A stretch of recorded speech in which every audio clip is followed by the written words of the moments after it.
Welcome, Sojourners. You have found yourself a cozy place here at Sojourners Awake. I'm Jonathan, and this is our production of Tabletop Stories. Set in the world of Bonsarel, we gather together and improvise an audio drama for you, so follow along.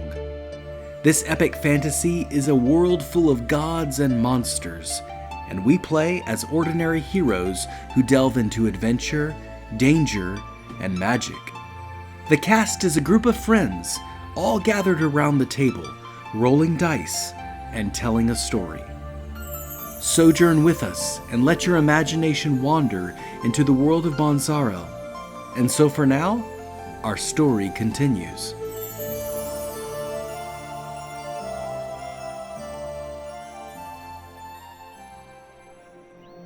With that being said, Folkless One, as you're paying attention to the fungus and the lichen upon the trees, and Brother Dogoth, as your mind is becoming distracted and looking at every single tree along the way, every raven standing aloft on the branches calling out your name, Brother Dogoth and Folkless One, you do a double glance and you see, was it Kazuka's face that you saw in the trees? Was it a face you recognize? And as you do a double take, you see that the tree you looked back is just a simple char, a simple blackened tree burnt by dragon's breath. And yet as you progress through this forest again, in the back you see that another tree sticks out its tongue at you, making a face. And one tree puckers his lips, maybe blinks his eyes. You know that something strange is happening with these trees, yet for their part, Hammerthorn and Dagonia are keeping a strong watch on the demonic trail. Only the two of you see this at this moment. Folkless One, Brother Dogoth, how do you respond? Oh, I was going to look at Folkless to see if I could notice that she's noticing anything amiss. I see him look over and I walk closer to him and I grab hold of his sleeve, which is way above me, and I'm clinging to him a bit, and I look up and I whisper, "Are you seeing what I'm seeing?" I'm going to bend down and pick up, I'm sure there's rocks or a branch, and I'm going to toss it at the nearest face that I see sticking out its tongue at me and see what happens. Brother Dogoth, you pick up a rock nearby. Oh, it is big enough to fit in the palm of your hand as Folkless is tugging on your robe. You toss it right into the tree that is winking at you and making malevolent faces, and you need to roll a dexterity check. I'm gonna say a 5 or higher, because it is quite the big tree that is mocking you at this point. A 10. A 10 is a success. You smack it right on the nose, and its face flashes angry. And you start to hear a pretty evil voice come out of the tree, and its eyes start to glow green. In fact, a couple of the tree's eyes start to glow green. And for the sake of movement, Dagonia and Hammerthorn are still pressing on, both of you stopping at this point. Hammerthorn and Dagonia, you are a full move's distance, a full turn's distance away from Brother Dogoth and Folkless at this point. The tree's eyes start to glow green. I am going to just simply ask the Oracle a question. Do Brother Dogoth and Folkless have any idea what green eyes mean? I got a 1. That is a yes and. Brother Dogoth, you remember these horrible stories of these petrifying monsters that moments before the hero would turn to stone. Some Medusa or Gorgon would flash their eyes green and laugh, turning the traveler to stone forever. You see these eyes are starting to glow green, and Brother Dogoth, it is your turn. Can I use... I'm not 100% sure what the elements spell will allow me to do, but can I use it to create smoke as a diversion? Indeed. For us to escape? Indeed. But no, Dagonia and Hammerthorn have no idea what I'm doing. I'm looking at you, though. As soon as that rock hit the tree, I turned around. All right, Brother Dogoth, you are intending to put a smoke screen between Mhm. you and this petrifying tree. Is that correct? Yes. Okay, you may cast a prayer check. It is going to be 10 or higher. Juan, your turn is next. 10. Exactly. 10 successfully. Suddenly, you mutter the prayers to Divana, and one turn away from being turned into stone, the smoke just fills up right in front of you, protecting you from the gaze of this petrifying tree. You cannot see it, and it cannot see you. You lose eye contact. Focus One, it is your turn. We're starting to see that a lot of the trees are starting to get angry at this point. So Focalus Wan's neck bulges out for a moment, and you hear this great croak of alarm come from her. And she's trying to alert her party to danger, and she crouches down, ready to attack. With no check required, suddenly Hammerthorn and Dagonia, you hear the cry of alert. Focus One is calling out, and as you turn around instinctively, you see that Brother Dogoth has cast this smoke screen right in front of this tree, but there are other trees that are now alert. Their eyes are starting to turn green. Hammerthorn, you are now, and Dagonia, you're very much aware that any tree that gazes into your eyes would start to turn you to stone. Eye contact is very important at this point. Hammerthorn and Dagonia, I'm going to give each of you a turn before it's the tree's turn. Hammerthorn, how would you like to proceed? So immediately, do we recognize that these because you said just certain ones are animated, not all of them. So Exactly. if we're on this trail, Dagonia and I are on the trail, the clear trail, the path, I'm assuming that Brother Dogoth and Focalus are off the trail and in the forest more or less. Indeed, Hammerthorn and Dagonia, you have found the demonic trail that is clear of trees, but Brother Dogoth and Focalus Juan are one turn away inside the forest still. Okay, so we recognize that something is amiss. I recognize that something's amiss. I can't speak for Dagonia. Focalus is shorter than I, but I'm a sturdy dwarf. I'm running towards her. My intentions are literally to pick you up and put you on my shoulders and run away, run up the path. But I'm not there yet, but I'm running towards you. It's going to take you one turn. One question I have is, are you covering your eyes? I shouldn't have to because I'm not looking at the trees. It's more of an Because it's more of an enchantment. It is what? hard It's to more of an it's hard to resist. So I'm the being gaze. seduced? Because you didn't There's say that earlier. I'm being seduced to look at a tree? Well, it's all about the mythology of what you believe Medusas can do. They can make you look at them if they wish. A surefire way is somehow preventing eye. Well, see, I saw Clash of the Titans, both the old one and the new one, and so I don't know about that. That's why I'm informing you that eye contact is very important. Okay.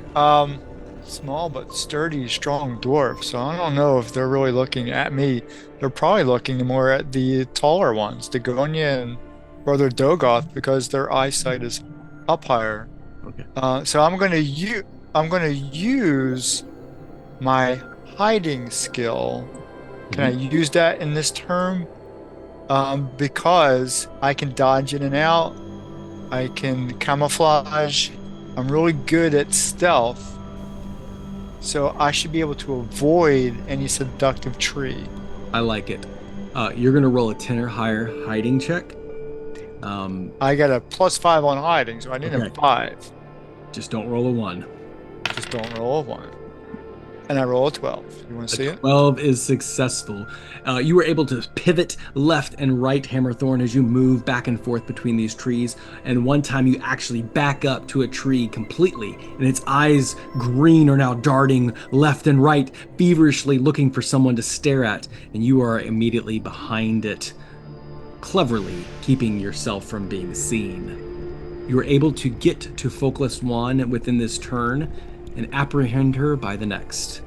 Dagonia, you see Hammerthorn is charging into the fray, and these eyes are starting to flash. You know eye contact is very dangerous at this point. How do you proceed? I want to help them. They need all the help they can get, but I have this cloak, and I have a deep pocket in this cloak, and I have glasses. There's like sunglasses, so I'm gonna put them on, and they will protect me from these eyes. And so I put them on, and I run after them. I don't know what Brother Doga is doing there, but I just grab him, I hold his hand, and I try to pull him out of that forest because I want to keep them safe. I have my glasses on, I'm safe, so yeah. That's all I do. As you don these glasses, your eyes go shaded from the sun. You start to see these petrified trees for exactly what they are. Some kind of evil, malevolent beings behind the tree, impersonating them, waiting to turn another victim into stone. You were able to get to Brother Dogoth within a move, but I do need you to make an intelligence check to see indeed if these glasses will work. You have to have a 10 or higher. 11. 11 is a success. Your sweat is pouring down your forehead, wondering if this ruse would actually work. But the trees cannot see the whites of your eyes, so they don't even seem to notice you as you move about them unscathed. Suddenly, Brother Dogoth, you feel a hand upon you. Dagonia is at your side. Brother Dogoth, you are shielded this round, so that means the only person that is not shielded is Juan. Juan, you have called out for help, but there's no indication that you are protected in this moment. The trees are looking for you and forcibly making eye contact with you. Horrible, uncomfortable eye contact begins to bear down upon you. You feel the inclination to look up and match their gaze, almost as if someone is tugging at your chin to just look up into their face. Can you resist it? I would like to know how you are resisting, for this role is very important. As a druid, do I possess any knowledge about how to overcome these creatures? It is simply some kind of shield, whether temporarily blinding yourself, covering your face, shielding your eyes. It definitely gives you a disadvantage on moving about without stumbling. But for your own life, it might be worth it. So I'm going to take my webbed hand and put it in front of my face, and I can see, it's kind of, the webbing is kind of translucent, and I'm going to try to see if I can see enough, through there to be able to avoid the trees, but still have an idea of what's going on. All right, you use, that sounds very intelligent, so I'm asking you to make an intelligence check. It sounds very likely, so you just have to roll a 7 or higher. I rolled a 5. Oh, a 5. Juan, as you're putting up your hand to start seeing, you feel this tug. I have the defender ability where I can choose to protect a friend in reach and add a 1d4 to their roll. Oh, yes, Brother Dogoth. Vocalist Juan, you may roll a 1d4, or Brother Dogoth roll it for you. I rolled it and I got a 2, so that's a 7 That's total. perfect. A 7 is a success, Brother Dogoth. How do you protect Vocalist Juan in this moment, where you can see that the eyes are starting to get a hold of her? I remember that in my pouch, I have a little sliver of a mirror for shaving with. And so I toss it to her and say, hold this in front of your eyes. I grab it from him. Then I say, run! I grab it with a nod of thanks and put it in front of my eyes, and I turn, and I'm ready to run through this gauntlet of horribly evil trees as fast as I can. Well, taking the damage that would have been applied to you, a 1d10, Juan, 5 points of inertia damage go reflecting off this mirror, and green light shoots back at the tree, turning its face into stone. It howls and hisses as you see this green laser just shooting off from this mirror. Once you're down to 0 inertia, you know that you would be completely turned into stone. Round 2, Brother Dogoth, as you indicated, it is time to run, but you have Hammerthorn also helping you, and Dagonia pulling Folkless Wand. So who would be, everyone is going to roll a simple strength check to run to the trail in time. Because you are helping one another, you just simply have to roll a 10 or higher strength check. It can also be dexterity. 21. 21 is a success. Brother Dogoth hightailing it to the trail. I got an 18 total. Folkless Wand just does a bounding leap over the tree with the mirror in her hand and lands right in front of Brother Dogoth. Dagonia. I have an 8 in total. 8. Dagonia, you go to turn around, but as everyone leaves, you move and a branch reaches out, grabs you by the ankle. You fall flat on your face. Hammerthorn. I rolled a 6, and even with brawn, it's a 9. Hammerthorn, as you, well, please describe to me, how do you fail? Apparently when I went to save Folkless Wand, I tripped over a branch and a root. Yeah, so the two Fall flat on rescuers, my face. yeah, the two lifeguard rescuers fall flat on their face. Dagonia and Hammerthorn, you're on the ground. You're still in the petrified forest. You are not out of harm's way for this round, which means you will need to tell me what to do. But, Brother Dogoth, it is actually now your turn, and you are in safety. You can see that Hammerthorn and Dagonia are not. How would you proceed? Oh boy. You got that right. Oh boy. That is kind of comical. I mean, honestly. Oh boy. Is there any obstacles or boulders or bushes or anything nearby? Between you and Hammerthorn is a forest of trees. So there's like a good, I would say 10 feet of trees that they have to get through. No boulders necessarily, just lots and lots of petrified trees. And some of them have green eyes. Hoping they were good trees. Hmm. Do I have any idea what these trees could be afraid of? Are they afraid of fire or lightning? They're afraid of my axe. That's true. You look down at the hammer. You look down at the mirror that you have given Folkless Wand, and you know that these horrible trees, like Medusas, are afraid of their own reflection. They are afraid of seeing themselves for the ugliness of who they really are, and would much rather pull people into their own world rather than confront the ugliness of their own existence. I am going to throw the mirror at Dagonia and tell Hammerthorn to pull his helm over his eyes and say, use this to try to reflect back at the trees so you can escape. All right. Brother Dogoth, you will need to roll a dexterity check to throw it at Dagonia just right.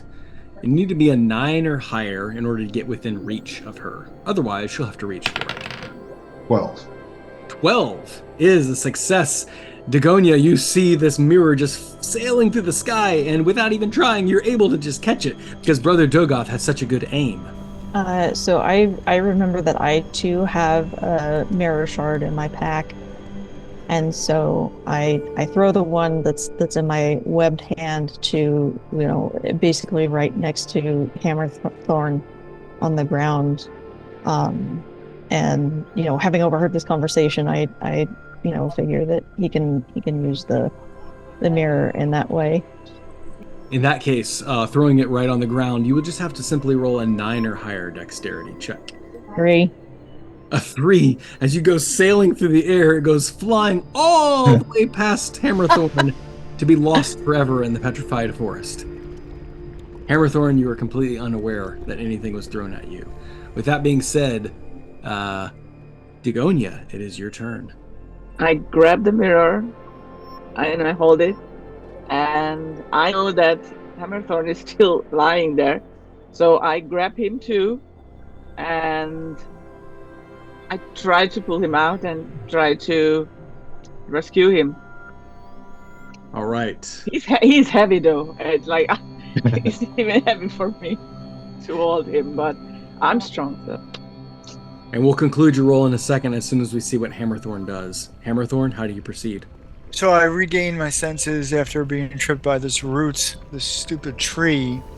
I'm looking around real quick. I see Dagonia next to me. I look back and I see the person I'm supposed to rescue, Folkless Swan. She's back on the trail with Brother Dogoth.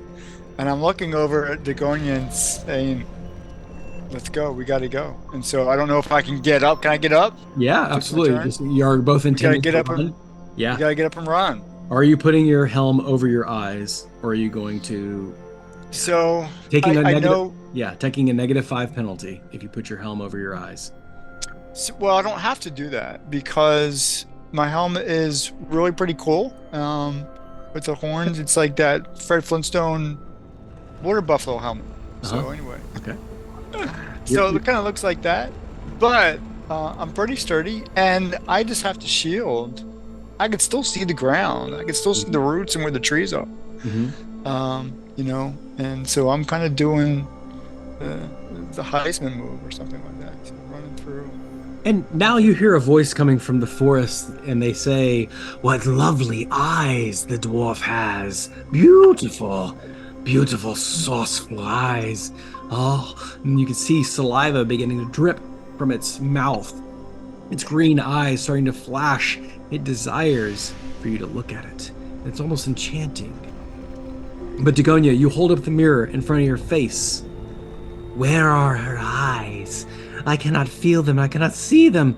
And you see like this disgust and this distaste as it recoils, looking away from Dagonia's eyesight. She has the mirror. It is distasteful. Look at the dwarf. His eyes are, plump, juicy. He shall join us soon. With that being said, Dagonia and Hammerthorn, you must rush. Hammerthorn, you have to roll a 10 or higher. Brawn or agility check. Dagonia, you may roll a 10 or higher strength or dexterity check. Cannot fail. 17. 17, Dagonia, you were able to make it through the forest onto the trail. Hammerthorn. A bronze skill. I have an 18 as a bronze. It's a +3, so I need a 7. Indeed. And by default, I roll a 9. So 9 plus 3. Yeah, a 9 plus 3. Yes. Hammerthorn, you actually charge through with all your might and you ram one of the trees, splintering it into shards of charcoal.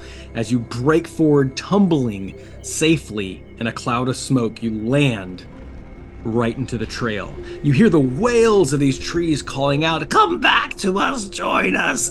We just want to look at you, your pretty eyes, please."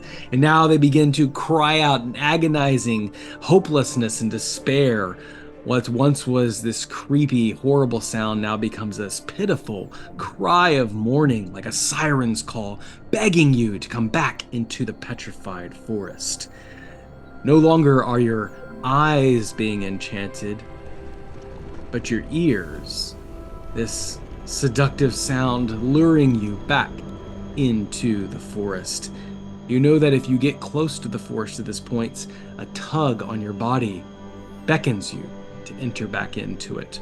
For now they know that you have eyes for them. Welcome, Sojourners. This is Jonathan behind the screen. I might need to do a little bit of explaining. If you heard, Hammerthorn has been using brawn and agility in a place of strength and dexterity. This is because at the moment I'm currently playing with the idea of designing my very own Sojourners RPG. And so in the system that I am using now, brawn is measuring the physical strength of a character, where agility is really measuring the ability to use hands and feet. Of course, there are also some other statistics like vigor represents bodily health, And mind represents your mental faculties and spellcasting abilities. And senses represents your general awareness and intuition. And finally, charisma has been replaced by willpower, just because I believe this is the ability of a character or a sojourner to have the ability to resist certain elements like being persuaded, deceived, or certain magical effects. And really, it's just measuring the character's force of will. This also goes hand in hand with how much trauma a character can take before they crack. This is directly related to their willpower bonus. So it's something fun I've been doing. I encourage everyone to try and make their own tabletop RPG if they can, even if you're just using it for your own table. With that being said, I think most everybody has some kind of homebrewed system. Even if you are doing the world's greatest role-playing game, there's always going to be some level of homebrew element involved. That's just part of the fun. Well, anyway, thanks for listening to that clarification. Back to the story.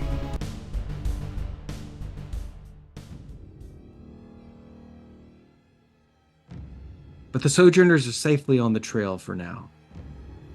Another sound that is still pounding in the air is the demonic chants and the ritual that is about to occur.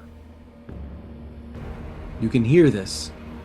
In fact, you can start to see a group of people gathered around a single large petrified tree with two branches that look like arms outstretched. And over the ridge, you can see that there is a young woman. Indeed, you must assume this is Sasha, for she fits the description of a young henfolk woman, hairy legs, hairy feet, short squat waist,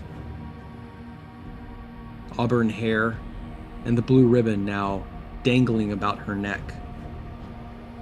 There are 4 demons with goat horns and faces that are standing vigil like priests ready for a sacrifice. And there are about 10 humans, cultists dressed up in horrible ghoulish garb of desert wear, barely with any clothes on covering their their bodies. And they are dancing, beating drums, calling forth a name: Cassius, Cassius, long live the king of rats, the king of demons. He will show himself tonight. He will show himself in power. And over this ridge, you are able to creep quietly, for stealth is on your side. You see that this is the situation. Folkless Swan, what are you paying attention to? I am looking at the drummers to see if they are doing anything similar to the ritual that happens in my tribe. In the hope that maybe some memory will trigger, something I can do to disrupt the drummers or otherwise disrupt the ceremony. Folkless One, you know from your past experience that this is not indeed the same song that you have heard, but you know that the drummers carry a great power. And these 2 specific drummers, whether the drums be destroyed or the drummers be destroyed, would greatly impact your advantage in disrupting this ritual. It's not that the sacrifice can't continue, but the power would greatly reduce. Brother Dogoth, what do you pay attention to? I'm studying the demons. I seem to have a familiarity with them. And I'm just studying maybe their weaknesses they might have. Brother Dogoth, as you pay attention, you instantly know that each of these demons has 5 hit points. You can tell from their skinny skeletal bodies that they would be quite easy to take out in one move if you hit them at the right spot. However, you've never seen this kind before, but you notice that they're not all the body of a goat. In fact, their lower body seems to have some kind of gerbil or kangaroo-like legs with a long tail that extends beyond them. And that is all you know at this point now, Brother Dogoth. Dagonia, what do you pay attention to? I remember that I've seen these demons before. They are very familiar to me. And I know that I was fighting for a couple of those in the past. So I'm thinking, we can, if we work together, we can take them out. And, I have my knife and I'm strong and fast. So we can try. I can try. And Dagonia, you have seen these demons before. You know that if you fail an attack, they could hop safely away from your blade. And Hammerthorn, as you look over this horrible scene, what are you paying attention to? Distance, time of day, weapons on any of the humans. I'm assuming the demons don't have any weapons. There is no visible ones anyway. So, are there any weapons either on the humans or around other than, and what kind of drums? Are they actually drumming with their hands or are they drumming with sticks? What are the drums made out of? The time of day, you see it as high noon. As you look upon the demons, you see that they don't have any weapons per se, but they do have runes, magical runes that are carved all over their bodies. As far as the cultists, you see that they're dancing around, but they do have sticks and spears and axes hanging about them. And as far as the drummers, they too have magical runes carved into their body. And the drums themselves look like they're made from some kind of skin. At this point, you can only horribly guess what kind of skin that might be. There is also a very large bone sacrificial knife that is placed near Sasha. No one is touching that knife at this time. Is she on an altar? You see that she is on an altar indeed, and both her hands are tied to the rock with some sort of leather cord. Is she awake? As you look upon her, she looks like she is sleeping. Her body beaten, bloodied, thin, but she does not look dead. Is she breathing? Is she breathing heavily, shallowly? At this distance, you cannot see. And as far as distance, you can tell that it would take 2 turns for you to get within reach of this horrible scene. Running? Exactly. With that being said, I would like to know what the party's intentions are. I'll give the party a moment to discuss amongst themselves ever so quietly before something will happen. Begonia, you've got experience fighting demons? Absolutely. I do not. Yes, However, I do.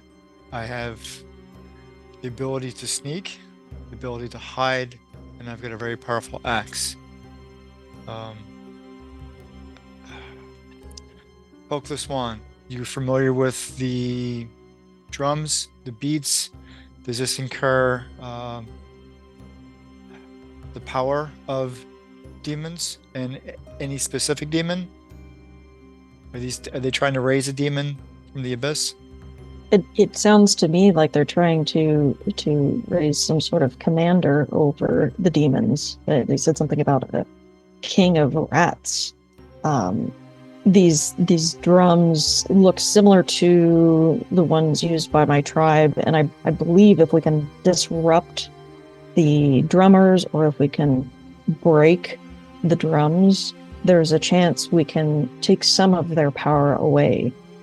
If someone has a blade... Dagonia has a blade, I see it. Brother Dogoth, you're a man of prayer?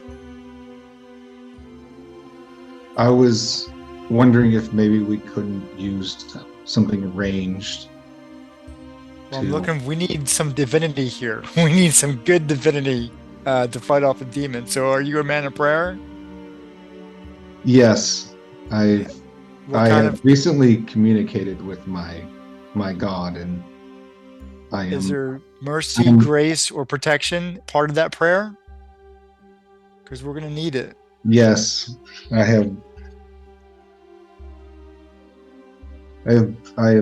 been told by my God that I do not have to show mercy to demons.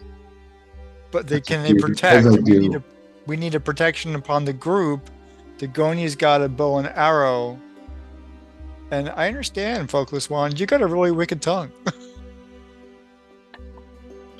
So I that's gonna come in handy. I do have I am very skillful in prayers. Cool. I believe my God will protect us in this situation. Then how do we approach 4 demons and groups of men dancing? I can use my arrow. I can like, because if we can't approach them, I can use my arrow from the distance. I mean, I can take a couple of them down. I can try. Okay. We don't have too much time. That's a good start. Focus Wand, stealth strategy. I was thinking, if while you're firing your arrow, perhaps you could aim at the skin of the drum to try to pierce the skin, because usually there's enough tension there that if you get some kind of rip in it, it's gonna continue ripping and hopefully cease the ability of the drum to make noise. I'm thinking perhaps I can leap through the air and tongue thrash one of the drummers and try to like hit the mallet out of his hand, or slap him across the face or something to disrupt what's going on with the drums. And we get prayer protection. Yeah, I can create I'll create a distraction away from them, while y'all can attack from behind or sneak from behind. A distraction that could focus attention away, like in another direction? Yes. Away from us. How about towards the trees that we just came from? Can you like have the humans? That's a ways away. Well, we might want to get them over there because they can be turned to stone. I think if we can kill the demons, the humans will run away. Okay. Focus Wand's going to focus on some of the human drummers. Dagonia is going to focus on at least taking out a couple or 1 or 2 of the drums. We got protection and distraction. I have to go after at least one of the demons. Who's closest to me? So I think that's at least a partial strategy for right now. At that point, the drums stop. Everyone stops moving. You see one of the demons stand in front of Sasha. He starts to call out this horrible abyssal language, like the sound of a pig being butchered. Everyone falls to their knees and begins slowly swaying and chanting. The demon then picks up the sacrificial knife and says a name in common, Anastasia, as if he is calling forth someone. The protector, the guardian, is being summoned. And you start to you start to feel a cold drop in temperature. The hairs on the back of your neck start to stand up. You know that some dead spirit is being summoned at this point. And a swirling mist peeks through the ground. Then the drums start to pick up again. And the ritual begins. There is no need to roll for initiative, for the Sojourners have already determined what they will do. Entering combat. The order of initiative: Hammerthorn, Dagonia, Focus Wand, and Brother Dogoth. Finally, at the bottom of the round, the Cult of Cassius will take its turn. The Cult of Cassius consists of 4 demonic priests. They all appear to have goat heads with kangaroo-like bodies and long tails. They are covered with fiery runes. It's clear that each of them is a spellcaster, and one of them holds a sacrificial knife ready to slay Sasha. There are 2 cultists who are currently playing drums, and they are etched with magically enchanted runes. It's clear that they are somehow affecting the ritual. Speaking of the ritual, there are 10 cultists armed with spears and clubs that are wildly dancing and swaying as part of enacting this power. And last but not least, there is a ghostly gray mist that swirls around Sasha, no doubt waiting for her to die. To further complicate the combat, if any of the Sojourners roll a natural 1, this means that a new demon has arrived into the fight. Let's hope they roll high. Round 1. Hammerthorn uses his whole turn to make 2 moves. He has to roll a strength check 12 or higher to push his body to the limit all the way down the hill. 13, success. He raises his battle axe and is now in melee with a crowd of cultists. Dagonia fires off an arrow from the hillside. She aims at the demon with the sacrificial knife. She rolls a weapons check. 19, success, and rolls a total of 1d8 damage. With 6 points of damage, she immediately takes down the demon, while it is in the middle of a chant. Focless Wand leaps into the air. She wants to land on the drum to disrupt the ritual. I'm going to rule that this is going to be difficult. She must roll a 15 or higher. But of course, it's no problem for her. She rolls a 16.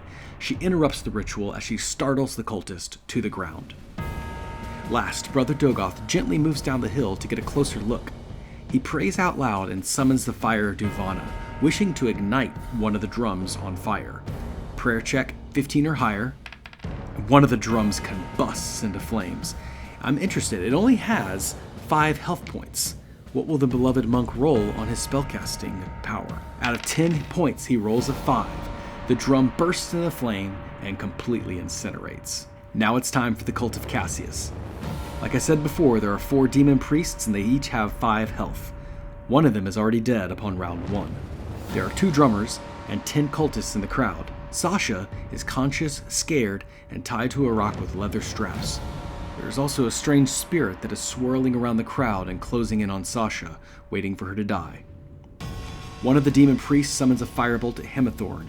The dwarf must dodge, 12 or higher. He chooses to parry off with his axe and rolls a 15 for a success, dodging 4 points of damage. Another demon shoots a bolt of fire at the druid. Juan chooses to take the damage and use her defense move to strike the demon with her tongue. But sadly, she only rolls a 7 and takes a total of 6 points of damage. Ouch!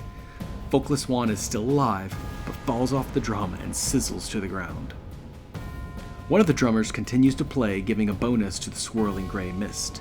The other drummer, however, the one whose drum combusted into flames, decides to attack Dagonia, seeing that she is picking off the priests. He climbs up the hill, but she has the higher ground. The crowd of cultists closes in on the warrior dwarf and lifts him up into the air. Hammerthorn must roll an 18 or higher strength check. Well, he rolls a lousy 2. He underestimated the strength of the crowd and is held in place, which means the only thing he can do next turn is try to break free. Round 2. Hammerthorn is being carried away towards the priests. The angry mob is going to tear this dwarf limb from limb. He must roll an 18 or higher to break free, and rolls a natural 19. The crowd is no match for this warrior, and since he rolled so high, he gets to roll a d6 for damage. Each cultist only has 1 hit point, and Hammerthorn cuts down 2 in the process of breaking free. Dagonia sees the drummer running up to her. She fires off another arrow, needing to roll a 9, but she only rolls a 4. The drummer quickly blocks with a bracer upon his wrist. Dagonia decides to use her move to close in the gap to the drummer and brandishes her knife. Focless Wand stays near the drummer and lashes out a tongue to the demonic priests. She rolls a 15, means she gets to do a total of 2d4 damage as she uses her boxer feet, and rolls a total of 5 points of damage.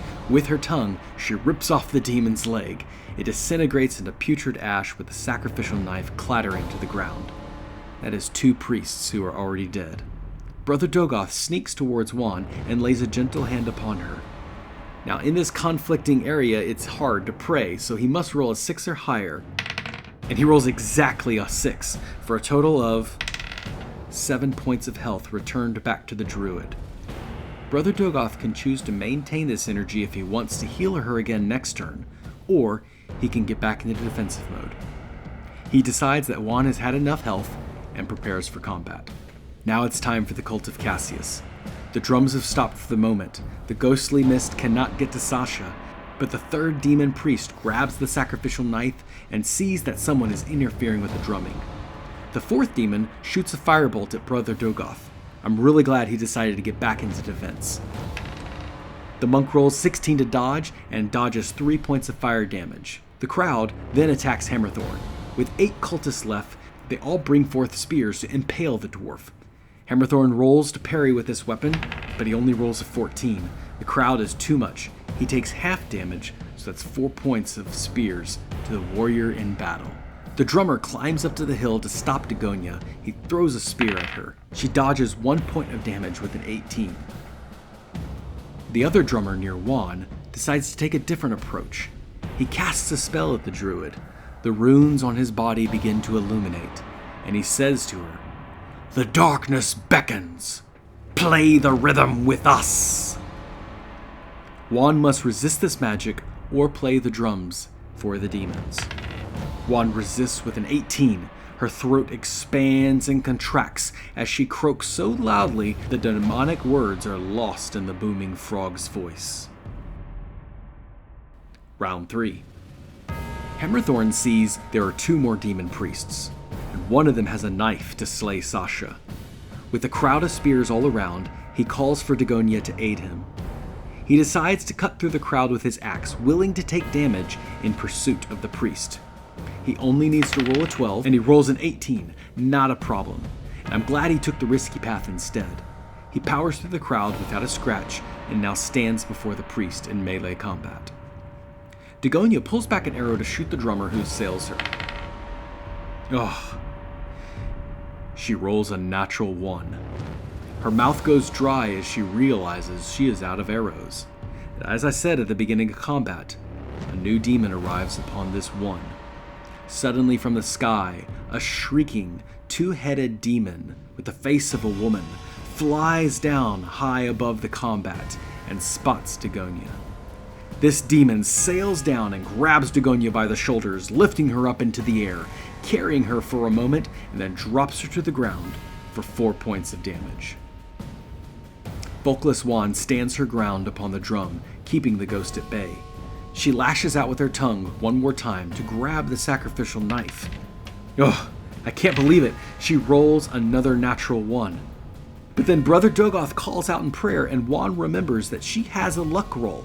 She re-rolls it for a 6. Not great, but definitely better than a natural 1. I don't think they could handle one more demon in the party.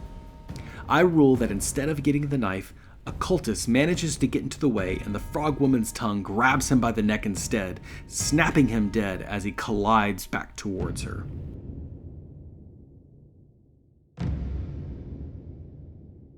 Brother Dogoth brings forth his katana. The smoke clears as the scarred monk stands between the priest and Sasha. "Surprised to see me?" he says. He raises his blade in attack, slashing down upon the demon with a natural 20. He cuts through the demonic skin down from the neck to the armpit, removing the demon from his stance. The knife clatters to the ground with the severed arm still attached. Nearby, the final demonic priest howls in anger and defeat. The Cult of Cassius must now take their turn. The final demon priest decides to shoot a firebolt at Brother Dogoth. He only rolls a 9 to dodge. That's definitely not enough. But he decides to use his Laugh at Danger feat to roll a d4 to that. If he rolls a 4, he gets to dodge. But he only rolls a 2. With a target at 12, Brother Dogoth then takes 9 points of fire damage. He takes the bolt to the chest, falls straight to the ground. Dagonia looks up to see the rest of the crowd pointing 7 spears at her. She rolls left and right, dodging with a 19, and suffers no damage. She manages to get a few stabs in with her blade and takes down 3 cultists. The other drummer diminishes the runes on his body, seeing that the frog woman is resistant to magic. Instead, he lifts the drum high above his head to smash it upon her head. Juan dodges out of the way with the intent to jump and land behind the sacrificial rock in cover. But she only rolls a 10. I'll say she manages to make it behind the altar, but the cultist is able to pursue her. However, when Juan arrives behind the cover of the rock, she turns to see a woman wearing black robes. The young woman with a hood over her face turns to the frog druid and says, "Are you a believer of Cassius?" Juan replies, "I don't think I ever want to meet him." Juan then sees a black and white beaded necklace upon this woman's neck. The woman then reveals her face by pulling back the hood upon her head. "Then you must die." The cultist in pursuit suddenly drops the drum and falls to his face. "My queen, Anastasia!" Anastasia, the high priestess of Cassius, points a bony finger to Juan and casts Finger of Death. Juan must resist, but she only rolls a 2. Juan then has 10 inertia points. If she drops to 0, she is dying. The priestess rolls her damage, dealing 8 points of inertia damage. She laughs wickedly as Juan drops to her knees in agony. The two-headed demon surveys the area, and at the revelation of Anastasia, this flying monster perches on the sacrificial rock in wait. Round 4. Hammerthorn sees the final priest and swings his axe for a 19. He deals 5 points of damage and slays the final priest. The crowd screams in panic and disperses up the hills. The drummer disappears. Sasha, however, is still weak and tired upon the rock. Dagonia looks up to see everything is quiet. She cannot see Juan and begins searching for her. She needs to roll a 12 or higher to get to her in time. Of course, she rolls a 14. She sees the fallen drum around the rock and is horrified to see Juan choking as the high priestess siphons the life out of the young druid. Dagonia calls out for help. Brother Dogoth and Hammerthorn run around the rock to witness the same scene. But on his way, Brother Dogoth grabs a hold of the knife. Upon arrival of the entire party, Anastasia stops her spell. "You have disrupted the ritual. You have angered our Lord Cassius. You do not understand that his power will only grow in time. You have clearly made your choice, and I will not forget this." At that point, the two-headed demon flies over Anastasia, picks her up by the shoulders, and flies away. But now, having regained her strength, Juan looks up and leaps towards Anastasia to grab hold of the black and white pearl necklace. She chooses high risk, high reward, only need to roll a 10 on this endeavor. Whoa, the frog druid climbs up, grabbing a hold of the priestess, and she sees the surprise in her eyes and notices her only to be a young and simple woman, rather than an old and dark sorceress. As soon as Juan feels the pearls, she senses the same power from the divine source she once knew. A voice erupts in her head. "Well done, Juan. Well done." Anastasia screams and kicks off the druid. Juan falls and slams to the ground for 3 points of damage, and is still alive. Anastasia and the demon disappear over the hills. Combat is over.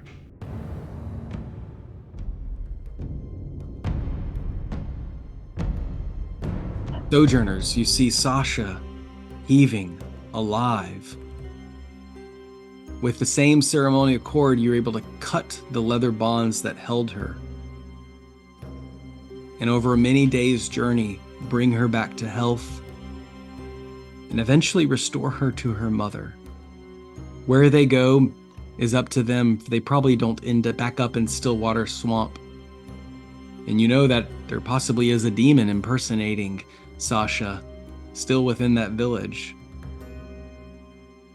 But at this point, the 5 of you leave Firewater Desolation, knowing the paths to tread to avoid the petrified forest and the cratered plains, and make it all the way back to meet with Muskrat and Ubi and Fesh, who comes bringing a boatload of supplies and reinforcements to aid your weary bodies and bring you safely back into civilization. And yet you bear the scars and the reward that you gained along the way, as well as the camaraderie in your fellow sojourners. And so for now, our story concludes.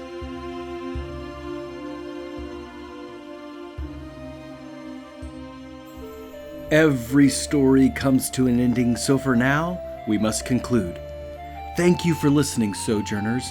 Your attention will not go unrewarded, and we look forward to continuing this adventure.